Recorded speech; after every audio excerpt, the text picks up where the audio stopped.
me gustaría referirme a lo que está pasando hoy día y lo que va a pasar a partir de mañana, 1 de octubre, en que entre en vigor la institucionalidad ambiental. Básicamente relacionado con el concepto, con la matriz energética, porque entiendo que es una inquietud de este centro ver cómo responde la institucionalidad ambiental a los desafíos que nos plantea el desarrollo de una matriz energética.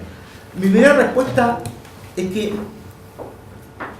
yo soy de los que cree que el mejor sistema para definir qué proyecto se hace y cómo se tiene que hacer es el sistema de evaluación de impacto ambiental. No creo que la solución para definir si se deben hacer tales o cuales centrales termoeléctricas o tales o cuales centrales hidroeléctricas, no creo que el camino para definir eso sea la planificación territorial. No me parece que sea el camino correcto, porque los proyectos de generación, por lo menos los termos y los hidros, tienen que ubicarse en lugares predeterminados y no en otros. O sea, los termoeléctricos tienen que estar al lado de una bahía, en un puerto de agua tranquila, para abastecerse y para el consumo de agua. Y las hidroeléctricas tendrán que estar en las caídas de las aguas, pero que alguien pretenda que vamos a evitar el conflicto de uso de suelo porque vamos a planificar previamente cómo vamos a usar el suelo, me parece que es una pretensión ilusa, porque para que esa planificación tenga valor, no hay otra manera de hacerla que preguntándole a la gente. Entonces, si alguien dice, mira, todas las termoeléctricas deberíamos juntarlas ahí en Quintero, porque ya tenemos termoeléctricas ahí, bueno, vayamos a Quintero a preguntarle a la gente si está de acuerdo con eso. Yo siempre hago el mismo ejercicio, desde que me conocen aún.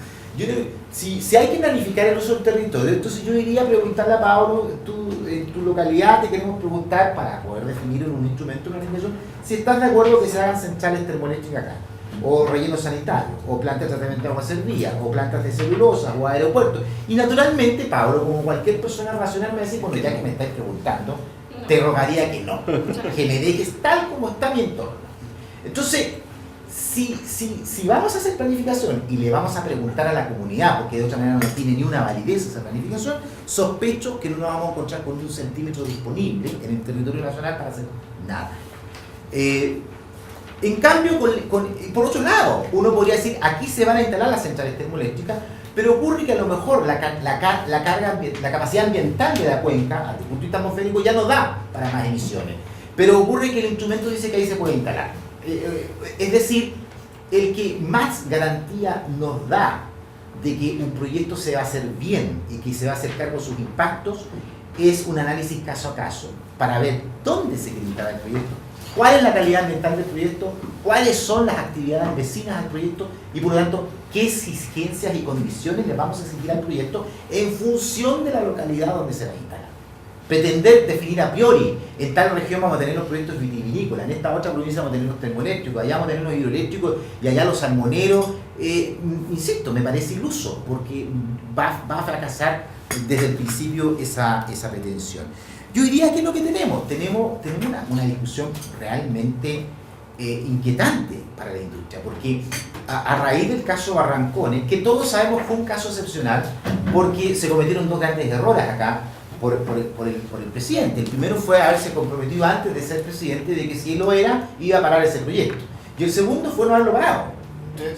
Entonces dejó que avanzara y incluso algunos dicen, no, si no solamente dejó que avanzara, sino que incluso sus ministros hicieron lobby para que se aprobara. Entonces, pero no sabemos si fue un caso excepcional o un caso no sabemos. O sea, me refiero a que la excepcionalidad radica en que el presidente se había comprometido antes a hacerlo.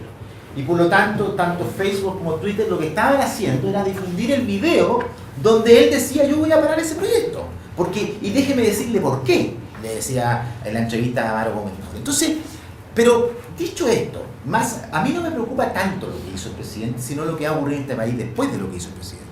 Porque ya tenemos una iniciativa parlamentaria patrocinada por diputados de todas las bancadas que prohíbe el desarrollo de cualquier actividad u obra o proyecto en un área protegida. y que respecto de las resoluciones de calificación ambiental que se hubieran otorgado, las caduca inmediatamente, y respecto de los proyectos que estuvieran en ejecución, les da 10 años para que se vayan. Entonces, ¿y por qué? Porque, bueno, nuevamente el presidente de la República dijo que esta legislación era mala, y era mala porque no prohibía la intervención de las áreas protegidas. Y yo siempre pensé que una de las grandes maravillas de esta legislación era que no era pro medio ambiente, y tampoco era pro desarrollo. Esta legislación era pro desarrollo sostenible. Entonces, ante la pregunta, ¿se puede explotar un yacimiento petrolífero en el Parque Nacional Lauca? La respuesta de la ley dice, veamos, hagamos la evaluación, porque a lo mejor destruimos el parque, construimos uno mejor, incluso llevamos los flamencos, le ponemos aire acondicionado, le ponemos ducha, no sé, pero uno a priori, ¿por qué tendría que decir, no, los parques no se pueden tocar? La ley dice, veámoslo, evaluemos, veamos los costos, veamos los beneficios ambientales, económicos, sociales, culturales, históricos, arqueológicos, lo que usted quiera, pero a priori yo no voy a decir que no se puede. Con la doctrina del presidente y de este proyecto de ley, como me decía un amigo, ya ni siquiera vamos a poder saber si debajo del Parque Lauca está el yacimiento petrolífero más grande del mundo, porque no vamos a ni siquiera poder hacer exploración.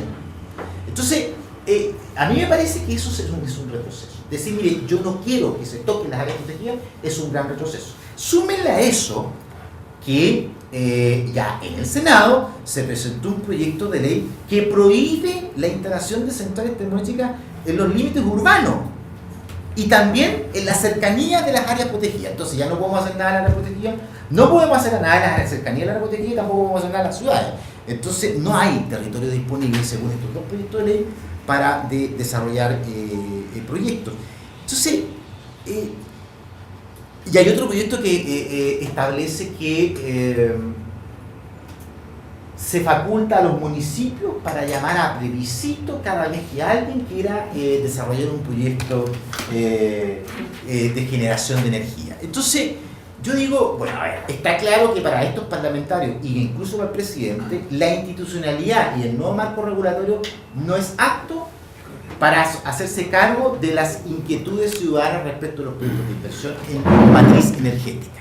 Por lo tanto, hay que modificarla.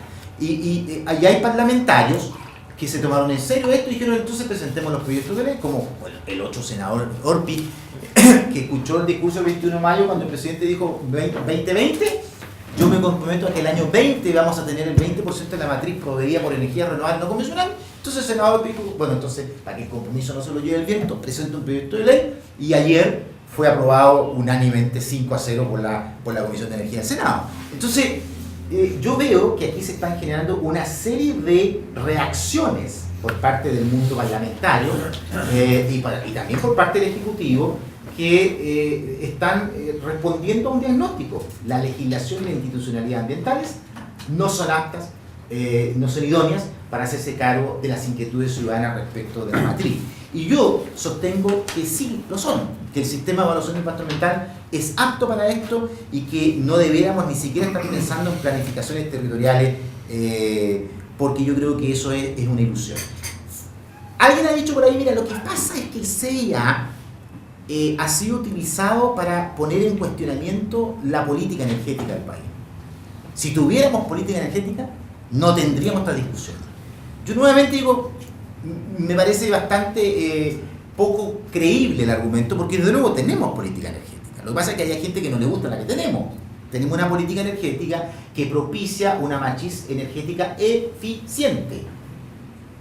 Porque, dicho sea de paso, las tarifas eléctricas hoy día en Chile son una de las más altas del mundo, de las más caras, y eso los industriales no podemos transferirlo a costo de nuestros bienes y productos, porque nos dejan fuera de competencia con el resto de los mercados. Y nosotros no estamos compitiendo con el vecino del frente, estamos compitiendo con el país del lado. Entonces, lo único que debiéramos tratar de propiciar, si queremos que el PIB potencial suba de 4,5 a 6, queremos generar 200.000 empleos al año y queremos llegar a ser país desarrollado en 2018, es decir, subir de 14.000 a $22.000 de ingreso per cápita, bueno, para hacer eso necesitamos una matriz energética más eficiente.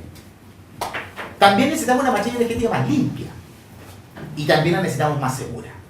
Y esos conceptos los plasmó en su documento de de diseño de estrategia para Chile el ministro anterior, el ministro Tauman, y los ha seguido reiterando el ministro Rainieri en una presentación que tuve el privilegio de escuchar ayer. Entonces, queremos una matriz energética eficiente, la queremos amigable con el medio ambiente, limpia, sustentable, pero también la queremos segura y por lo tanto necesitamos diversificar. Ahora, diversificar es muy bueno y es bueno tener un 10 o tener un 20% de las energías renovables convencionales, ya lo dirá los precios con los que terminamos de la matriz, pero es bueno tener hidroelectricidad, es bueno tener termoelectricidad, es bueno que la termoelectricidad sea de gas, que sea carbón, en fin, con las tecnologías apropiadas se puede avanzar en esa lógica. Entonces, yo no creo que tener una política energética vaya a resolver estos problemas, porque de hecho creo que la tenemos. La política energética es hagamos dentro de estos marcos conceptuales los proyectos más eficientes para el país que contribuyan a mejorar su competitividad. Pero sospecho que los que reclaman política en realidad lo que desean es planificación energética. ¿Ah? Sospecho que ellos quieren que se defina hoy día cuántas centrales eólicas vamos a hacer, cuántas centrales termosolares, cuántas centrales geotérmicas, cuántos de las termoeléctricas van a ser a carbón, a gas, a diésel, y cuánto va a ser hidroelectricidad de hasta 40 megas, y cuánto va a ser hidroelectricidad convencional. Entonces, definido eso a priori, entonces estaríamos resuelto los problemas porque definimos cuánto queremos y definimos dónde lo queremos hacer y ya no va a haber conflicto de uso territorio. Yo creo que va a haber siempre conflicto de uso territorio. Siempre. Porque la tendencia natural de la gente es a decir o el nimbe o banana, o sea, no quiero nada en mi patio cero o no quiero nada cerca de nada ni de nadie. Entonces, y eso es una realidad. Y lamentablemente, y aquí concluyo, yo creo que el error que hemos cometido como país es que nos hemos perdido del propósito que persigue el sistema de evaluación de impacto ambiental. El expresidente Frey lo dijo muy claramente una vez, y eso por cierto que molestó mucho a algunas ONG. El CIA no se hizo para definir si los proyectos se hacen o no.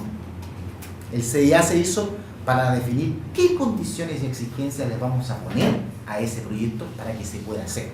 Y cuando yo integré la Corema de Concepción, esas fueron mis discusiones con el resto de los consejeros y de los CEREMI. No nos corresponde a nosotros rechazar, de acuerdo a que en ese momento era el proyecto Itata, porque el titular no acepta el tratamiento terciario. Nos corresponde aprobarlo con tratamiento terciario y si a él no le gusta, que apele al Consejo de Ministros. Pero nosotros, como institucionalidad ambiental, tenemos que decirle, mire, usted puede hacer su proyecto si se hace cargo adecuadamente de sus externalidades y si adopta las medidas de mitigación y compensación apropiadas. Y yo estimo que estas son, y si a usted no le gusta, apele a la segunda instancia o vaya a hacer tribunales, pero estar usando el CIA para decir no se hagan los proyectos nos conduce a un callejón sin salida. Y lamentablemente el CIA se está utilizando para eso.